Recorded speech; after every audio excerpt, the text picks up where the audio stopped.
crew for a bit. Yeah, ay, look. Urban jungle, stepping on the puddle. My race ejaculate the thoughts that's in the bubble.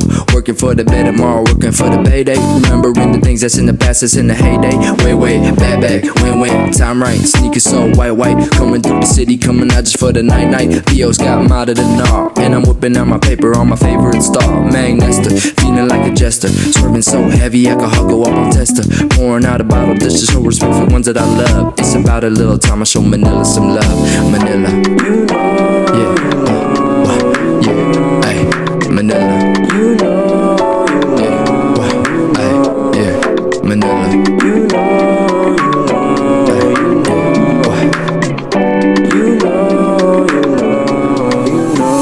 got a couple hundred in my pocket trying to see you. Ang Maynila, ang kabisera ng Pilipinas, ay isang lungsod na puno ng buhay at kasaysayan.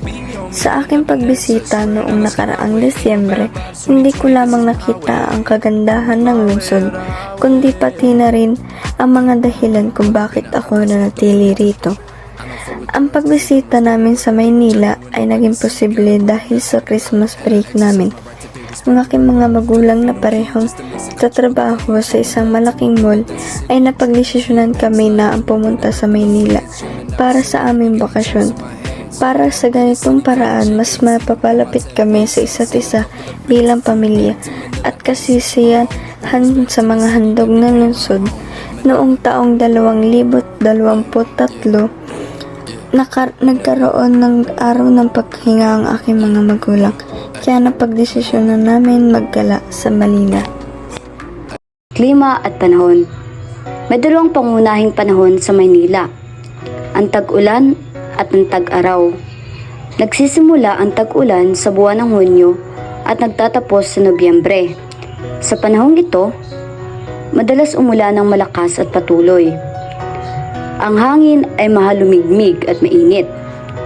Ang mga bagyo ay karaniwan sa panahong ito na nagdudulot ng malakas na ulan, hangin at baha sa ilang lugar. Nagsisimula naman ang tag-araw sa Disyembre at nagtatapos sa Mayo. Sa panahong ito, mainit at tuyo ang panahon. Ang araw ay nagniningning ng malakas at ang temperatura ay maaring umabot ng hanggang 35 Celsius. Kultura at tradisyon. Ang Maynila ay isang lungsod na naglalaman ng kasaysayan at kultura sa bawat sulok nito. Ito ay isang lugar kung saan ang nakaraan at kasalukuyan ay nagkakaugnay. Relihiyon at pananampalataya. Ang relihiyon ay isang mahalagang bahagi ng buhay ng mga taga-Maynila na nagpapakita sa kanilang mga tradisyon, pagdiriwang at pang-araw-araw ng pamumuhay. Ang Katolisismo na ipinakilala ng mga Espanyol noong ika-16 na siglo ay ang nangingibabaw na relihiyon sa Maynila. Ang lungsod ay puno ng mga simbahan at katedral na nagsisilbing mga sentro ng pananampalataya at pag-asa para sa mga tao. Ang pananampalataya ay nag-uugnay sa mga tao sa Maynila, nagbibigay sa kanila ng pag-asa at nagtuturo sa kanila ng mga halaga ng pagmamahal, pagpapatawad at pagkakaisa. Sa kabila ng mga pagkakaiba sa kanilang mga paniniwala, ang mga taga-Maynila ay nagbabahagi ng isang malalim na paggalang sa relihiyon at kapwa-tao. Ang pananampalataya ay nagsisilbing isang pundasyon para sa kanilang pagkakaisa at pagiging matulungin sa isa't isa na nagpapakita ng tunay na kahulugan ng pagiging isang komunidad. Ang Ocean Park ay isa sa mga dinadayuhan ng mga tao sapagkat ito'y merong kaakit-akit na tanawin. Dito mo makikita ang iba't ibang uri ng isda, mga pagong, penguin, pagi, pating, silayon at marami pang iba na talagang iyong ikakatuwa. Paglalakad sa mga langsangan ng lungsod ay isang karanasan na hindi ko malilimutan. Nakita namin ang mga malalaking gusali na nagpapakita ng modernong arkitektura ng Maynila.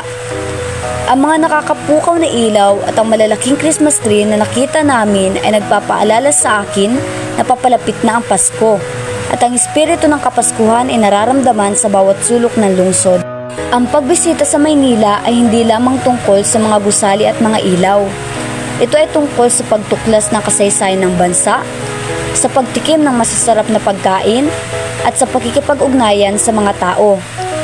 Ang bawat sulok ng lungsod ay nagkukwento ng nakaraan at ang bawat tao ay may sariling kwento na ibabahagi. Sa aking pagbisita sa Maynila, hindi lamang ako nagkaroon ng magandang bakasyon, kundi pati na rin ng bagong pananaw sa buhay. Natuto akong pahalagahan ang kasaysayan, ang kultura at ang mga tao ng Pilipinas.